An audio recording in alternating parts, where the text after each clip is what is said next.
If you are a car enthusiast even a little bit, this is the only crossover you should buy, apart from the N-Line.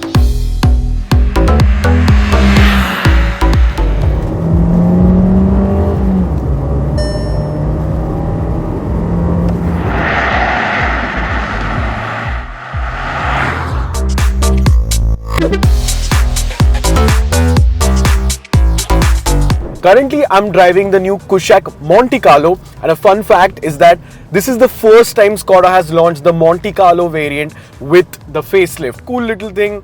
Monte Carlo, Prestige and all of the other variants have been launched together. You also get this really nice looking steel grey color now, and in terms of driving, well, there's no difference. The old Kushaq 1.5 TSI with the DSG and this new Kushaq 1.5 TSI with the DSG drive exactly the same. No changes in the engine, gearbox, it still gets the active cylinder technology, so the fuel efficiency is great. Overall, it's a very nice car to drive. A lot of people would call it stiff because, well, it is kind of stiff, but when you get onto a highway like this, that's where the Kushaq and other VW cars or Skoda cars really shine because yeah, they're meant for the highway. Just pop it into cruise control and you can munch miles in this car like there's no tomorrow. And yeah, honestly speaking, as a family car, I think so the Skoda Kushaq is really nice because it has good amounts of space, it has all of the features that you need, there's no clutter over here, and I like the fact that Skoda has given the upgrades that we asked for, and yeah, I really like this driving experience.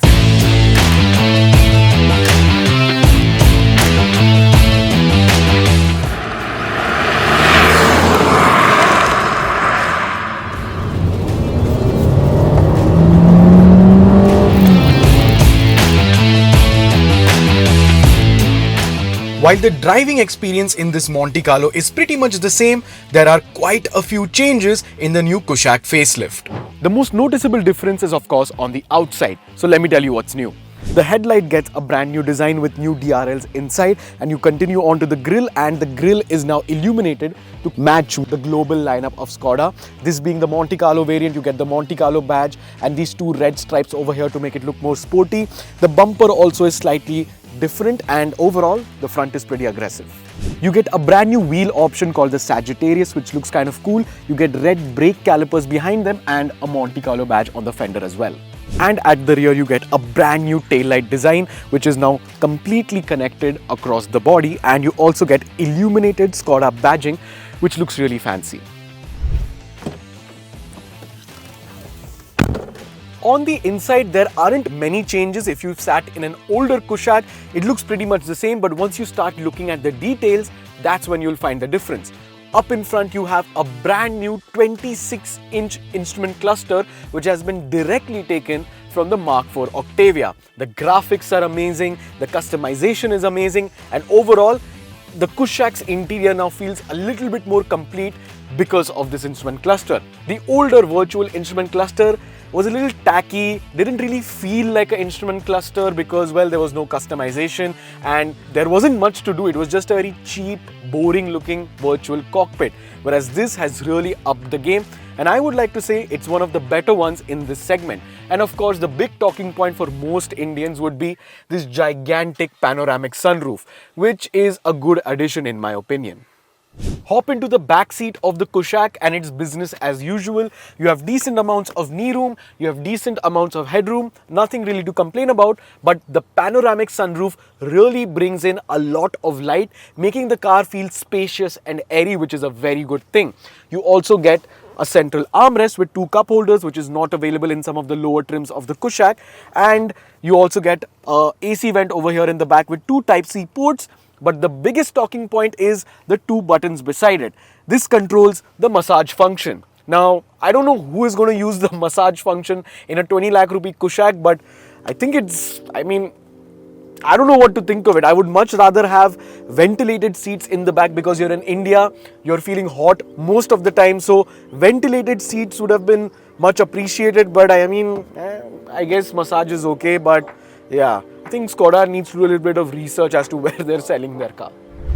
Now this over here is the 1.5 TSI with the 7-speed dual clutch gearbox, and the power, the torque and everything is pretty much the same. That's not the highlight for this video though.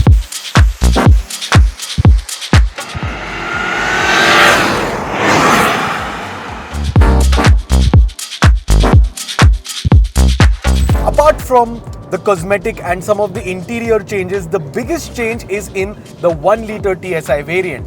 The 1 litre TSI now gets a new 8-speed torque converter gearbox, which replaces the outgoing 6-speed torque converter gearbox. And now this is an area where I can give a lot of feedback because, well, my family owns a Kushaq 1 litre with the 6-speed torque converter. So I have to say, this new 8-speed feels faster than the old 6-speed for sure. On upshift, on downshift, the paddles feel a little bit more responsive, but I think so the biggest advantage this new 8-speed gearbox is going to get is on the highway. Because of the 2 extra gears, I think so the fuel efficiency of the 1 litre TSI will increase even more, and overall the car will just feel calmer and more settled at higher speeds. Whereas in the older 6-speed, although it used to still give pretty decent fuel economy, I've been able to squeeze out around 20 to 22 kmpl on some highway runs, the car always felt like it was in the wrong gear or it was at too high of an RPM sometimes. But in this car, that feeling will go away because of the 2 extra gears. So definitely a big thumbs up for the new gearbox. In terms of the suspension, Skoda has changed nothing on the new Kushaq. It is the same suspension setup that you got in the older model, but that's nothing to complain about. I still think this is a fantastic driving car. Now, B Chow, who was in the car with me for a good 2 to 3 hours, wasn't really impressed by the suspension setup, but I personally really like the way this thing drives. I think it's great on highways. This stiff suspension gives it that stability and agility on highway runs and in corners as well. Now, this stiff suspension isn't everybody's forte. Of course, a lot of people would go towards a more softer suspension setup, something that you would find probably in like a Tata Sierra or a Tata Nexon or whatever. But if you like driving, trust me, the Kushaq is not going to disappoint because this is pretty fun to drive. And this new 8-speed torque converter gearbox has definitely become much more quicker than before. It is actually a joy to use the paddle shifters in this car, which is something I wouldn't say in the older 6-speed car.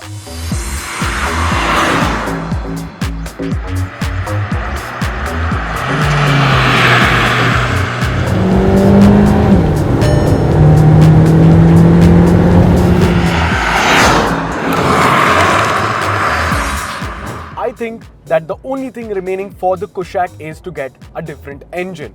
The 1.5 TSI is pretty much, well, a little lackluster if you ask me. It's a good engine, the gearbox is good, but if you are a driving enthusiast, you're not going to be really happy with the 1.5. I would much rather choose this 1 litre TSI with the 8-speed rather than that car. If you ask me, there is a big gap in the market, something in the 20 to 30 lakh rupee range where you can sell something which has a little bit of spice in it. I think so Skoda really needs to think about a Kushaq RS or something a little bit more sportier than the 1.5. Maybe a 2 litre TSI from the MK4 or maybe a completely different engine. Maybe a diesel, who knows. But I think so it's time for Skoda to do something a little bit more adventurous. With that, thank you so much for watching this video. Let us know what are your thoughts on the new Skoda Kushaq down in the comments. I'll catch you in the next one.